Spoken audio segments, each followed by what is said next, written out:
Agujugo Wanine. When they say they should give me that title, I love the title and I take it.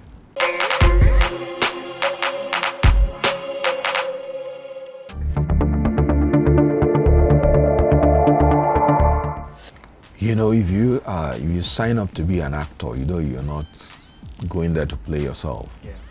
And the test of a good actor is that you can do well in all the roles that you are assigned to play. But if you were conversant with the first Living in Bondage, you will know that it ended where I was converted. So I was already converted in the first one. So this is just like we say a sequel, a continuation of that. So, and you know, I hold my faith very seriously. Thank God.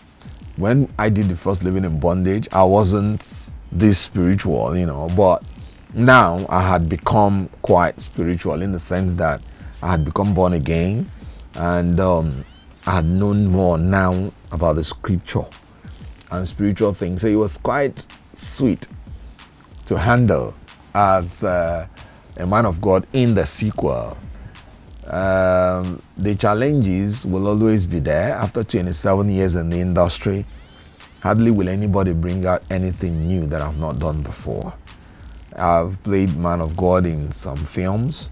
I've played bad guy, I've played good guy, I've played ugly guy. So, and we are now we are now acting under an atmosphere of more resources, more welfare, and great equipment. So I found it very much more interesting. The first one was very challenging, very tasking. We were relatively new. The resources were not there. Artists paid a lot of sacrifices. Like I've always said, we slept on hard floor when we couldn't finish. I was the actor of the film. I was there all through. So I bought the burden of it. So this time around, it's beautiful.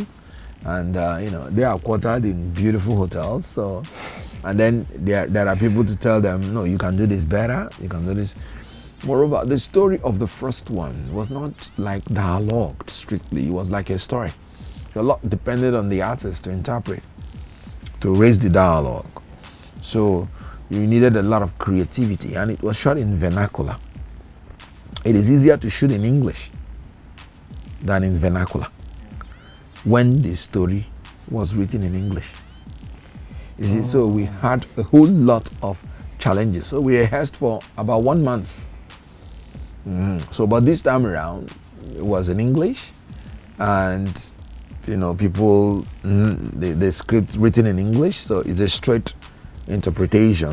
So that marked the difference between the two, but both of them were very challenging. When we did the Living in Bondage, of course, that was the first one out. Nobody was thinking about any sequel because Nollywood was not born. That was the first movie that gave birth to Nollywood. But over a while, we started thinking about it.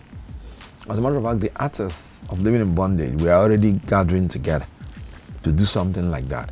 Before one great guy, Charles Opaleke, maybe because we were wasting time and God was in a haste, Charles Opaleke of Play Network Africa. From nowhere, he just got the inspiration. And businessmen act more swiftly. And immediately, he worked on it, started calling people together. When he met me, and I think that was the first time he, brokered the idea to anybody. He met me at an American embassy, where the American ambassador invited us for an artistic exhibition. So he told me about it. I said, look, it's just God that revealed this to you. I'm with you all the way.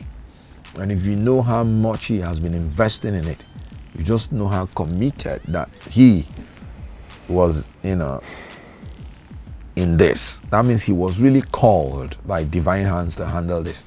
And I tell you, this is going to be the beginning of another beginning.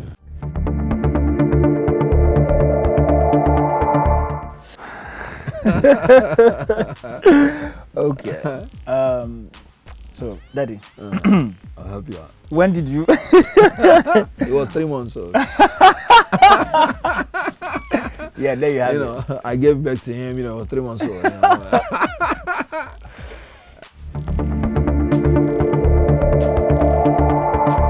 The biggest moment for me was when I met Mr. Kenneth Okonkwo. That was the biggest moment for me, and since that went well, every other person was quite gentlemanly about everything we did while principal photography was going on, while we were shooting. So it wasn't difficult. When you have people who put egos aside, who understand the job, who make you welcome, who makes it easy for you. Everybody was really, really professional. Everybody. I mean, for legends to call you by name, not say, hey boy, yeah. That kind of thing. When they say, hey Swanky, how are you today? I'm like, so fine, sir. So I thank God for everything. It was quite easy working with them. The hard part was making sure that you brought whatever small game you have compared to their large games. That was just. So you're saying you had no challenge in trading parts on the project? Well, living in bondage is always a very difficult. When you look at the magnitude of the film, to pull it off, there are so many challenges, technically and otherwise. But generally, it was smooth, but very challenging.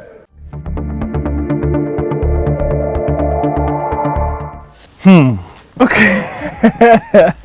Over the years, I read blogs and stuff about stuff like this, and now I'm directly involved. Well, Munachi is a sweetheart. Like she's I don't know. Munachi is a darling. Like when I first met her, I really knew her as a rapper. Okay. From far back. I saw her when I know when she won Most Beautiful Girl in Nigeria as well.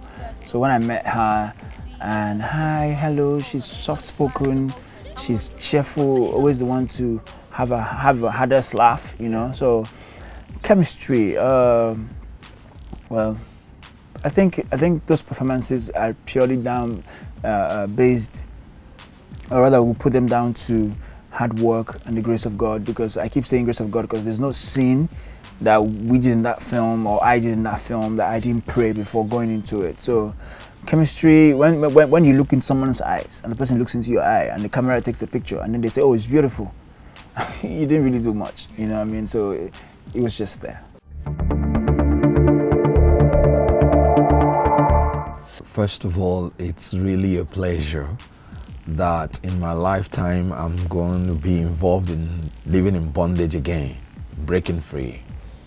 I want to remind you that it's your support and love that made the first living in bondage what it is. It was when you supported it. Then we didn't have this kind of publicity kind of syndrome. But your support and love was what pushed living in bondage in the front burner and made it the first film that started Nollywood.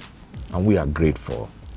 So we decided to make this so that the younger generation who learns about living in bondage in stories can have a feel of it and recreating Nollywood and beginning another beginning.